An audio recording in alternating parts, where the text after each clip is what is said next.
Welcome to the Pair of Dinks. It's been a while. Yeah, we took a couple weeks off there, didn't we? Yeah. Good thing you had that filler episode. Yeah, that was fun. Hope everyone enjoyed that. Yeah, what were we doing? I don't know. Relaxing. Chilling. Yeah. I had a birthday and a friend over. Happy birthday. Thanks. Yeah, and I guess just didn't have a whole lot to talk about at the time. And then, January went by really fast. Yeah.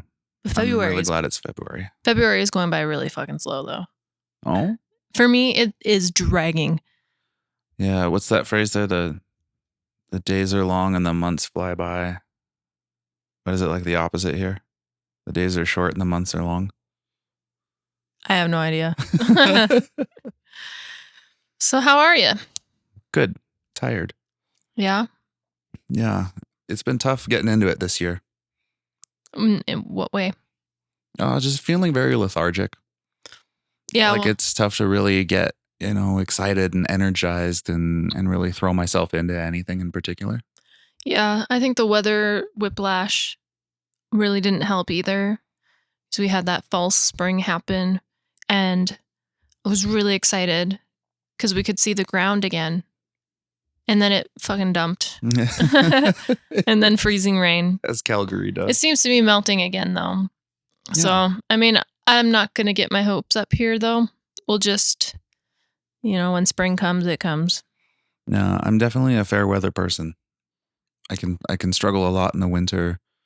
I think it's fun if I'm out like in the mountains and playing and it's like winter playtime stuff. That's fun. But when you're just doing everyday life, and everything's covered in snow and ice and it's freezing cold and I just hate it. Yeah. Well, it's especially tough when you're driving in it every day and, working in it where for me, I have to drag my stuff in and out of houses like all day long and it's so freaking cold. Mm-hmm. I was miserable. Yeah. And I hate I find the driving fun, but it's other people not knowing how to drive makes it not fun. For sure.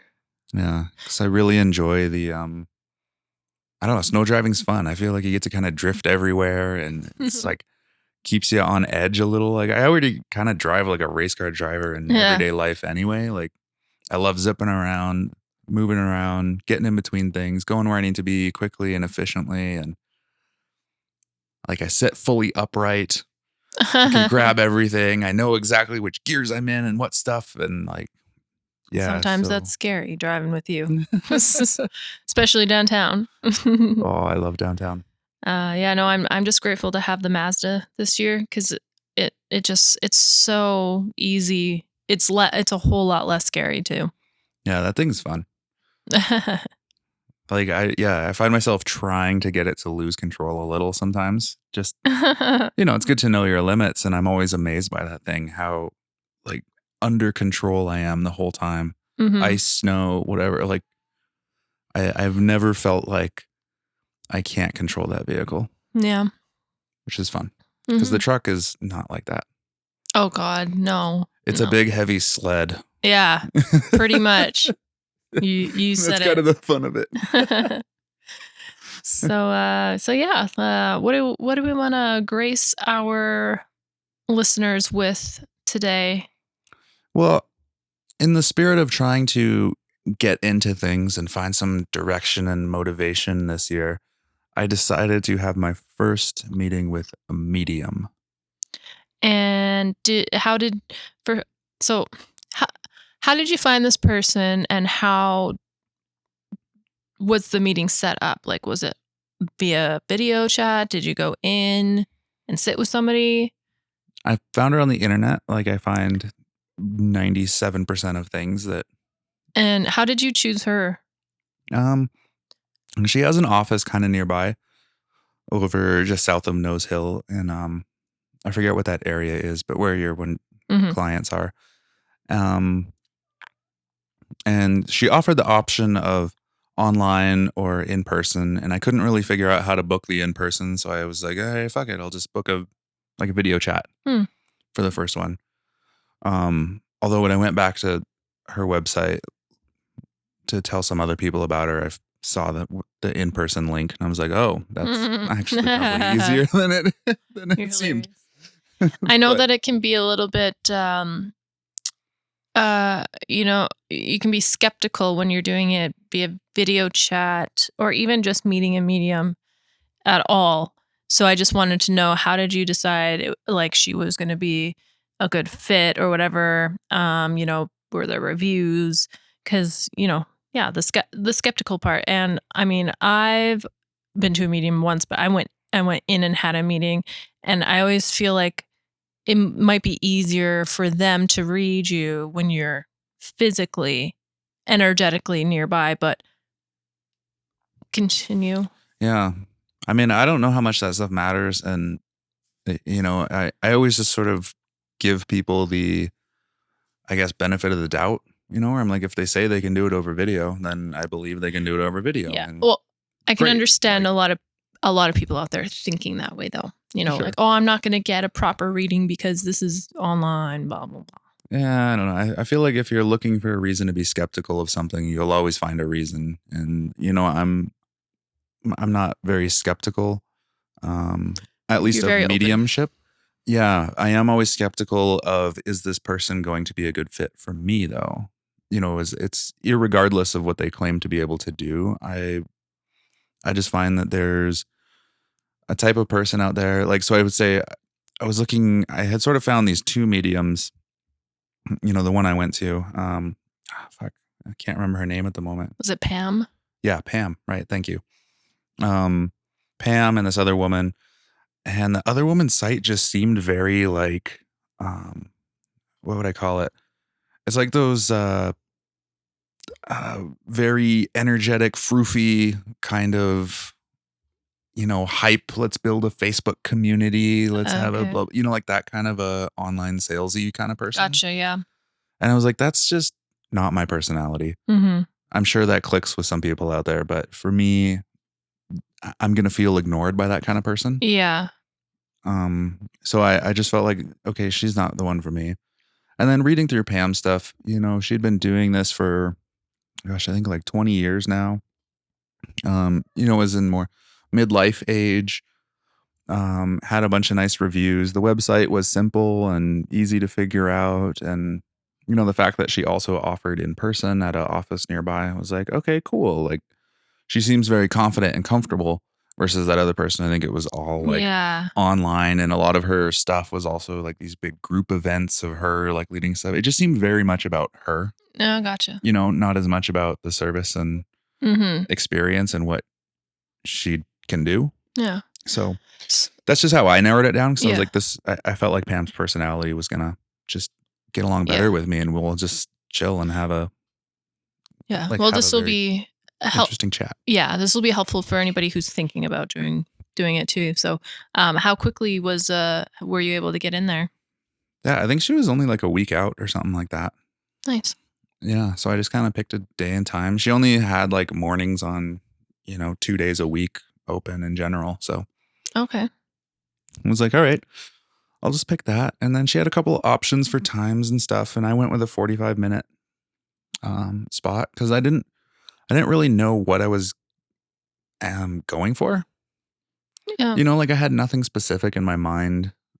It was, as it got closer, I was thinking about Honey and her chewing on blankets. And I remember she had some, there was a comment, I think, in one of the testimonials about how she had helped some people with their cat or dog and a behavior issue. That's awesome. So then I was like, okay, like there's a question, like something specific. But other than that, I was just more curious to see who would come through and what would happen. And I was definitely interested in more, I think she had offered like two paths that you can go down. One is like the sort of more psychic and, I guess, talking about the future and what Okay. is going to unfold for you. And the other was more present and like the connecting with relatives or angels, whoever they may be. Mm-hmm. Right.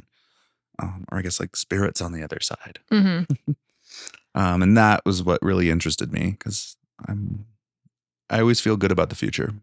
Yeah, I So personally also don't want to know. I don't want to be influenced anyway. Like, I don't want to be thinking about it. I don't want it to be hovering, you know. I like to just let it play out, live day by day. And, you know, I'd rather know what my past was like, you know? yeah. And like I'm always curious in other people's perspective of me, Hmm.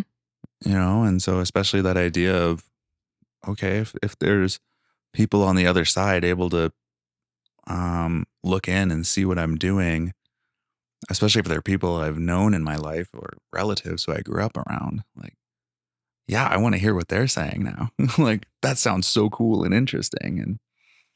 And so I basically went in and said, I believe I asked for just affirmations, essentially. I think that was the words that I was using. Like just I want to know if I'm going in some good directions or just doing things that are true to me. Okay. So how do you want to share this? Do you want to just like start from the beginning and share what you feel like you are comfortable with? Yeah, there's some part, yeah, of course, because there's some parts I mean, just if you don't know me, you wouldn't understand, and also Yeah, they're just, I guess, too personal for to make an impact for anyone else who's not me. totally.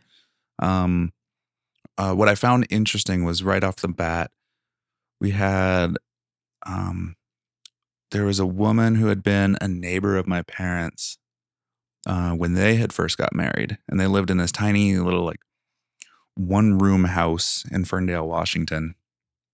And there was this older woman who lived across the way from them. And my mom and her had had this really great friendship. And then when we were growing up, my parents had moved from that little house, but we would still go and visit Lilas at her house and like have, tea and cookies or Mhm. whatever. And I don't remember a lot of what we did. I just remember that we would go visit her from time to time. And she was the first person who came in. And I That's was pretty like, cool. whoa, that's so weird. Like, and I haven't thought of her in years and years and years. Surprising who comes around that you don't expect. Yeah. And it said that she had been just like really fascinated with my life and was watching me and following my life because um I guess she wasn't very close with her grandchildren, and one grandson had died quite young from drug complications. And yeah, so we were kind of like grandchildren, I Mhm. guess, to her. And my mom later told me that she had bought us our little red radio flyer wagon that we had growing up as kids, which, I never knew where that came from.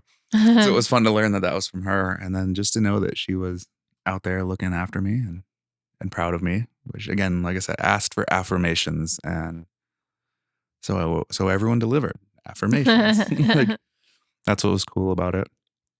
Um, And then next, well, actually, it was Lilas and then my grandfather, which would be my dad's dad.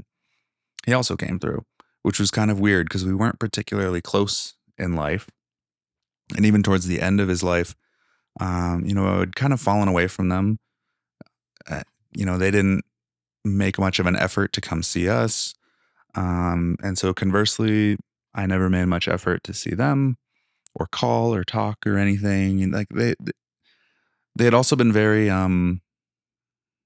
what's the words I'm trying to use here? Like, I always felt like they didn't understand me Mhm. in my life and like the things I wanted to go do. They're very sort of pragmatic in that sense of you should, go, get your schooling and then find some kind of a, degree. And then you can go out and get a nice secure job with your benefits and your blah, blah, blahs. And, I was like, fuck that. I don't want any of that. Yeah, Like, yeah. I just want to go do shit and like, Live your you life know, to your best ability. yeah. Well, and his whole life had been in corporate sales. And, I was like very much going in the arts world. So just completely Mhm. opposite, you Hard to know. relate. Yeah. Um, he was really into sports and, um, I guess very much fit that sort of 50s, 60s machismo kind of a guy, like that vibe. And I played some sports for a while, but I just, grew tired of the politics. So I stopped playing. So it was kind of like there wasn't much overlap for common interests. So I thought it was really interesting that he came through. Um, Also kind of funny because she said she saw him kind of like flex his arm, Uh-huh. like like a strong man flex, and then she had said like Arnold Schwarzenegger, and I found that funny as well because his name was Arnie or Arnold, but we just call him Yeah, Papa Arnie. I'm yeah. like, that's a funny way to I'm here. identify yourself. That's so cute. Yeah. But yeah, he said he was fascinated by my life, which I also found pretty interesting. Um, yeah, because I guess if if you live the life that he lived, yeah, it probably would be fascinating to watch my life and to see how I go through things. Well, and to see how you are successful in something that he didn't understand in life, but can understand now Yeah, as he watches you move through your life. yeah, yeah. And what was the phrase there? I think I wrote it down in the notes here too. Just how it was. Yeah. Oh, yeah. Right. Like, so curious where my life will end up, Mhm. and yeah, because I walk to the beat of my own drum is yeah, I think how she had worded that, Yeah. which I found really cool. Well, I don't know if you remember, but when I first started getting to know you, I found you completely fascinating as well. And Oh, fascinating is the word that I used a lot too. So it's it's cool. It's really cool. yeah, It's true, you know. absolutely. I am always just kind of always in pursuit of my own thing, and yeah, I think that affirmation was nice because I can often feel like that means there's something wrong with me or that I'm making a mistake in some way because I'm not doing what other people are doing, or maybe I'm going against the advice of someone who's very knowledgeable in whatever I'm asking about. But I still just sort of always follow an instinct, and Yeah. if I have a strong instinct to not listen to someone or not follow a crowd or a trend, then I don't. Don't compromise your heart. That is Thanks, that's a Taylor. quote from our friend Taylor. Thank you. It's very Hmm. true. And Yeah. that's how you do you. It's true. Yeah.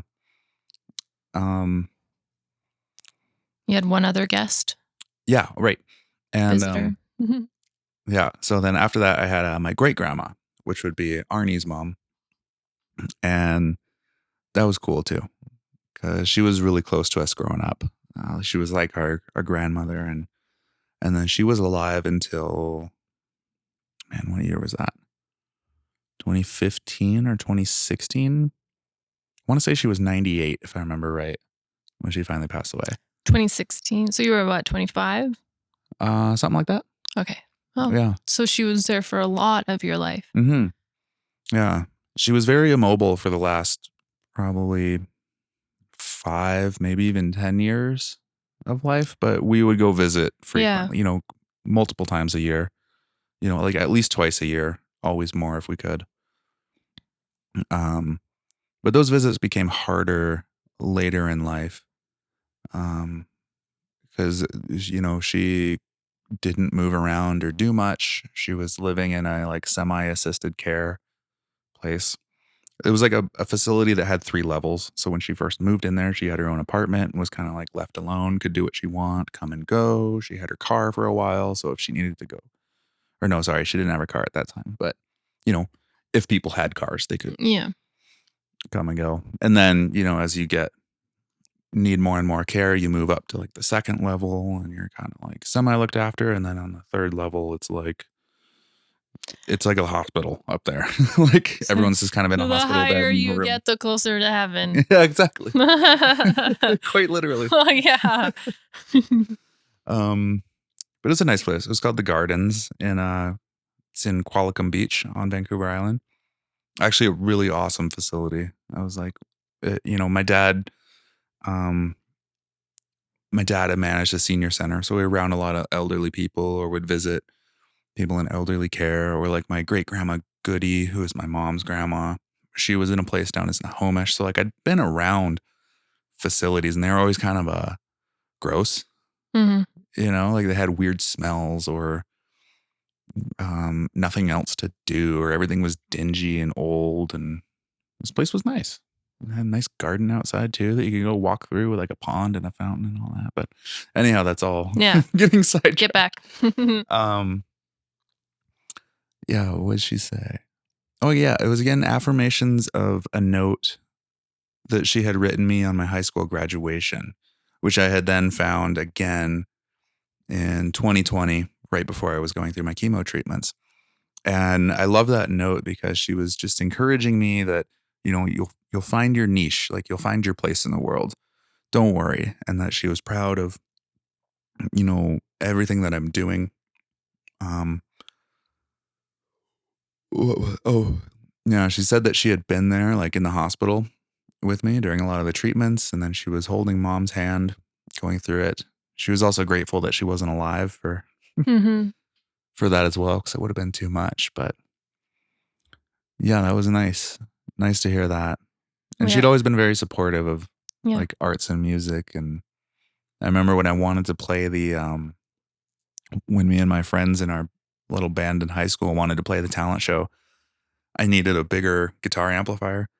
It's like we didn't have a sound system of any good at the school, and I had like a tiny little practice amp or something. And so of course I wanted to get like the big, Marshall stack, like all the cool bands had back in the days. And so I found like the cheapest model that I could. And then she said, okay, well, you get yourself a job in the summer and I'll match you dollar for dollar and like save up, so if I could save up, the $300, then she'd kick in the other $300 and I could, buy the amp and play the show. And so that was cool. Yeah. We have that note framed on a shelf above our bed. Mm-hmm. Yeah. I'm holding on to that one forever. Totally. Mm-hmm. Yeah. So that was it. And then she couldn't help much with the cat. Well, but I mean, no, she offered great insight, kind of like, it's not like she could fix, but she gave us insight. So tell. Yeah. Well, she first started laughing when she, like connected with Honey. Because she said she's like got her head in the clouds. Like she's like such a spacey cat. Which I laughed about because like, yes, absolutely. Totally. Like she's really, really smart, but also so kind of dumb and spacey at the same time. Yeah. It was the perfect description. And then, said that she had a home in Spokane where she came from. But she had wandered away from it and couldn't find her way back, which I think also justified my want to like always keep her on a lead and keep her close to the house if we go outside. I'm like, you won't find your way back. You'll be you'll die lost in the streets. But we were asking like, okay, well, why do you chew on the blankets and the fabrics and stuff? Yeah. She was saying it's, kind of boredom and self-soothing. Yeah. And usually it's this bit of boredom brings it on and then seeks out some kind of a self-soothing activity and just loves the like warm, slobberiness of chewing on these fabrics. Like it's soothing. It feels good. And yeah, she said she couldn't quite understand that that's not good for your guts. Yeah. Honey dangerous. Doesn't realize that it's not good for her. Yeah. And could be detrimental to like her health. Yeah. But that was pretty much the insights there. It was kind of quick too because we went over time a little because I guess everyone who came through wanted to talk a lot.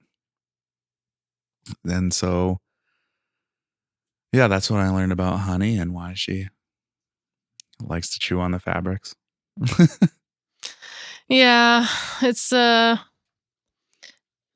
mean, that's kind of what I thought, that it was just sort of a habit at this point. It's just frustrating.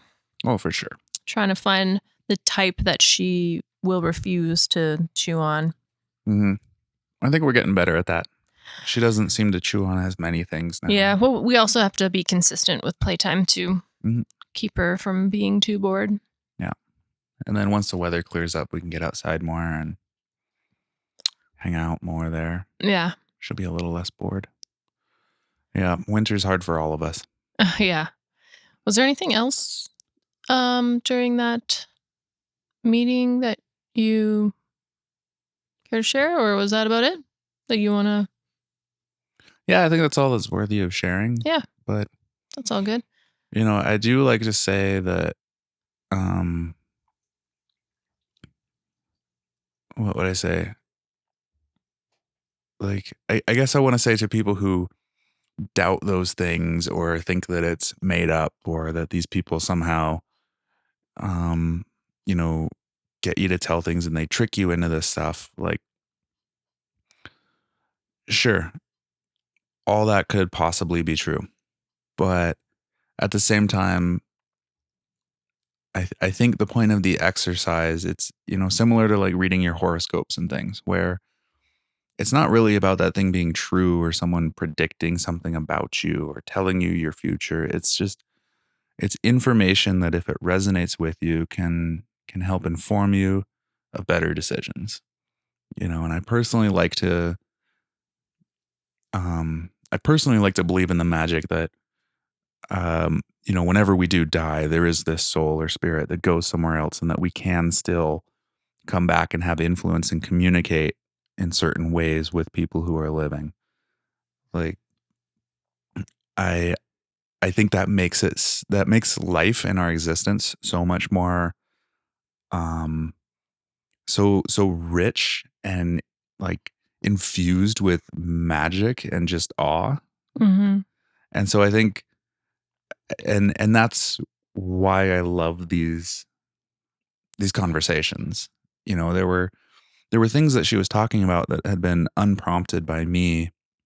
I'm like, yeah, okay, maybe that could have been some kind of crazy killer guess that you did, or maybe there is this actual connection and insight that you're having from someone on the other side. Yeah, And to me, it's so much more valuable. It's so much more magical and makes life enjoyable and full of new mystery and surprise to just believe that it's real and that these people came and visited and said these things or communicated in some way. And,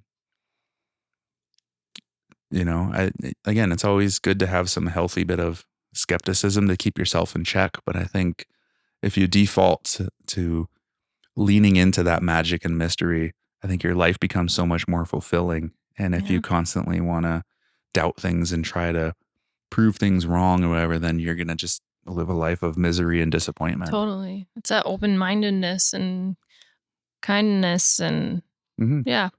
Can I share? I think you'll be okay if I share with this one thing that stuck with me that you had Yeah. said from what she had said, because I just thought this was super cool. But basically, during your cancer experience, I was preparing myself in my life for you. Hmm. And I think that is so fucking cool because, like, before I even knew you, before we knew each other, Yeah. it was like meant to be. And that just, not like I needed reassuring or anything because I knew from the very beginning. Um, but I just thought that was really cool. Yeah. It's affirmations, Yeah. and I think we all need those. That's just people telling us that, yeah, you've made good choices. You're doing good for yourself. And these things are happening because, they're meant to happen Yeah. and Which you're I've allowing that. always felt since basically since we met. Hmm. And so much has changed since that time that I'm going to, when I'm ready, I'm not quite ready, but I'm going to book an appointment with her as well. I might do an in-person one actually. I like that way. Yeah. I think cuz I can be a little bit difficult to read. Probably also because I have a very bad memory. But I think I'm at a point now where I'm more open than I ever had been when I went to the last medium I saw. And so I would love to see and hear what might come through now. Yeah. That'd be awesome. Yeah. And I also want to see what's wrong with Luna. Like, how can we help Luna stop being fat? And like, she whines a lot, you know? So I want to know how we can help her. Mm-hmm. He's like, well, yeah, she came from a troubled past of Yeah. health issues, and it sounded like just not a great home environment that she was picked up from. So she's doing so good though. Like when I have to go sleep on the couch because you're snoring so much. Because she doesn't come on the bed too much because Honey is a bully and that's Honey's space. But when I go sleep on the couch, she snuggles in so hard. She like wraps her arms around my legs and like it's so cute. And she purrs too, like the whole time. Like I'll wake up with her purring as she's holding on to me, and it's so cute. yeah. So it kind of feels like at least that couch is comfortable. Yeah. Thankfully. So it's not always a big deal to go out there because at least I get to spend some time with her, or she gets to spend some time with me and feel like she's also included. And I feel like she's bonded stronger to you. Yeah. Definitely. Like the cats love us both, but there is this definite like honey and I. Yeah. We have like a connection.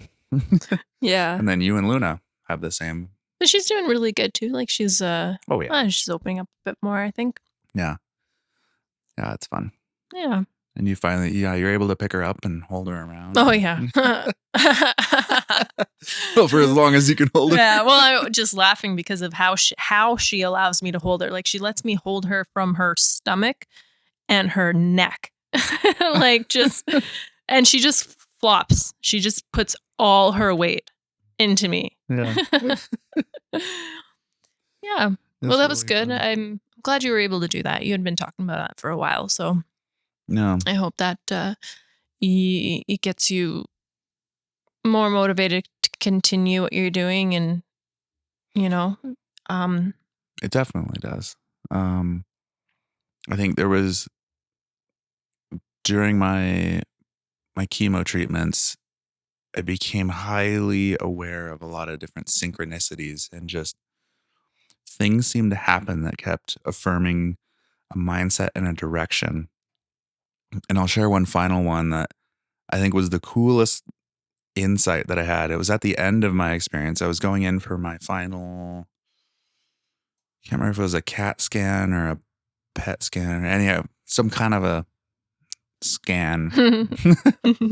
And I was in this waiting room. And then when they called us up in a group of people, it was like 3 of us or something. And, there was like this middle-aged sort of businessy woman and then this really old couple and me. And when she called us all, like I had been reading and had like been sort of spread all over the place with my stuff because I didn't know how long I'd be sitting there waiting. And so this older couple had gotten up and they were shuffling along ahead of me and I didn't want to be rude and like, run in front of them. Yeah. Just so we can all sit in another waiting area. I was like, oh, well, I'll just hang back and walk slowly. Anyhow, we all get into this next waiting area and that middle-aged businessy woman is like, me first. Wow. Of course. And that's fine. Like the rest of us were not in a hurry. Yeah.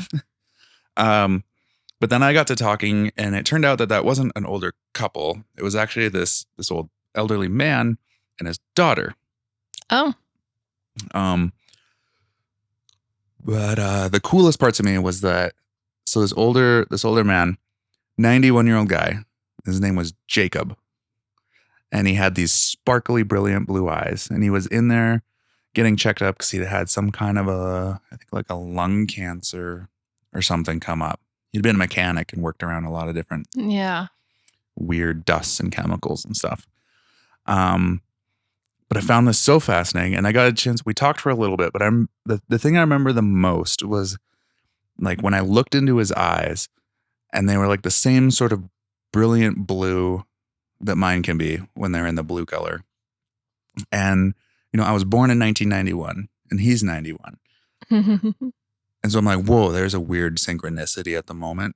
But I also got the sense that everything's going to be okay and you're going to live to be an old man, because I felt like I was looking at myself in the future. And then when I got home, I realized at the same time, though, here's this 91-year-old man looking back at like a 29-year-old Jake and like seeing a younger version of himself, maybe. I don't know. I'm just guessing but that's what it felt like in the moment, where I'm like, that's so wild and so cool. So you sort of had a glimpse of, and this isn't meaning like you're going to be sick again in the future. It's you had a glimpse of a long life. Yeah. a long life and a bright future. And yeah. So I was like, here is 29-year-old Jake looking into the eyes of 91-year-old Jake. Yeah. And then here's 91-year-old Jake looking back at 29-year-old Jake. And also seeing, both of us looking at Jakes who have overcome and gone through things. Yeah. When I was talking with his daughter, she said that this older Jake had just moved back into her house right before all the COVID stuff hit. He had been living at some kind of a like retirement facility or something, was sick of it. And like she had a basement suite. It had just opened up, like her tenant had moved out, and he was like, hey, can I just move back there? Like that'd be way more fun. And it was great because then COVID hit and everyone was locked up. So he would have been stuck in this place by himself. And then his wife has some kind of, I want to say it was like a dementia or something going on. So she also lives at another kind of facility, but she has this patio that's right up next to a parking lot. And now because Jake is living with his daughter, then they get to go and they can go out and he could visit his wife. Like she'd come out on the patio and they could hang out in the parking lot there. And I was just like, again, feeling like, man, just like shit's just working out. Like, yeah, there's problems, but like, look at how just like following these instincts and just doing things led to stuff just working out for him. And yeah, okay, health issue, but like there's always some issue. Totally. I mean, and especially if you're 91, like that's when stuff starts happening. Like, well, when issues, are most likely to at least. Yeah. So I don't know. There was something about that. And especially for me with that coming at the end of the whole experience, when like I'm finished with treatments, everything's looking good. I was like, yeah, like Jake's going to be 91. It's awesome. I don't know. Again, that brings hope, optimism, joy, and love to life instead of trying to pick it apart and find a problem. I'm like, that's just a waste of my energy. Yeah. Right? Like we live a lot differently than people. I realize. For sure. So for you out there, pay attention to those things and believe them. Yeah. Well, thank you for sharing. Yeah. Thanks for listening. Okay. We'll see you next time. Bye.